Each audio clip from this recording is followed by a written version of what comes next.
Hey YouTube, I'm here today to give you a brief overview of the newest gun I've added to my stockpile of guns, I guess.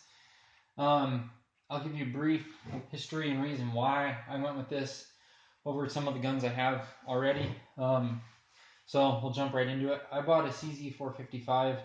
This is the varmint model with the 20.5 inch long barrel, the wood stock, and that's basically all it comes with. In the box itself, it comes with one 5-round magazine, which is empty, which kind of sucks because they're pretty expensive. And that's about it. The bolt, I will say, is a little gritty from the factory, but I'm sure it'll wear in with enough use. And the one thing you can see I've added is an Area 419 scope base. Right here it comes in this little box. The instructions are right on the sticker. Remove the bolt, slide the rail on, torque them down, and you're done. It's made in America, as you can see. It comes with an Allen key, the rail itself, and then one of their stickers, which is cool. So the reason why I bought this, considering I already have a 22 long rifle, which you can see right here, it's a Browning BL22 that I've had for 9 years or so, maybe more.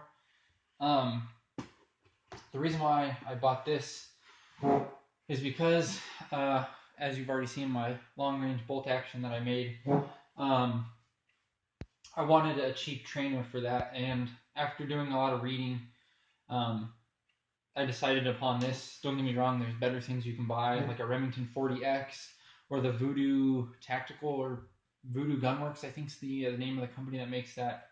Remington 700 footprint action for just 22s with a control round feeding. That's very pricey, and I don't think I need that level of quality, so I went with the CZ after doing a lot of research. It was between this and the Savage Mark II, and I went with this because everyone raved about the quality. I'll say the wood is very beautiful in this gun. It sort of has like the stripe pattern to it.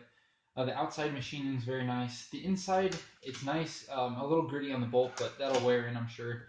I haven't tested the trigger yet because I just got it. And overall, I can't complain. It's pretty nice for the money.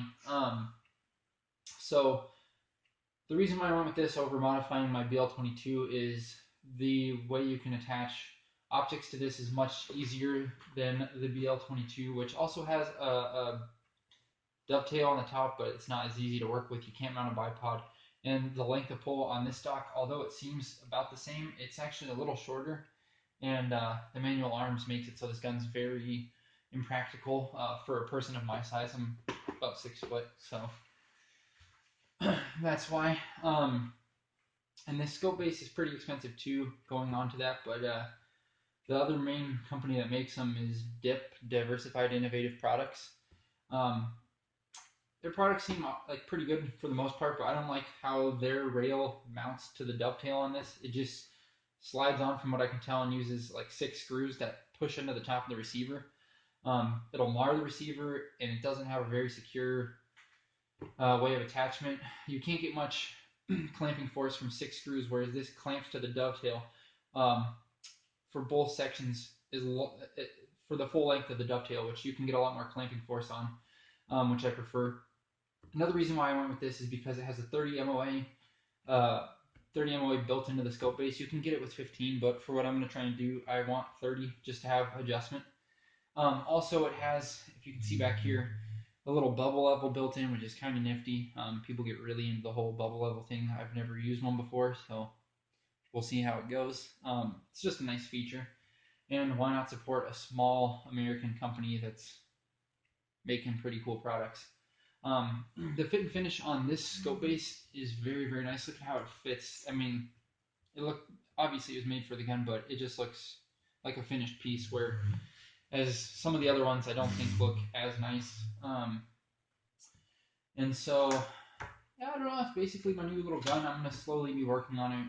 I mean, no real time frame of when I want to get it done, but I'm going to test it, function test it, just to see if the gun has any issues, so I can send it back.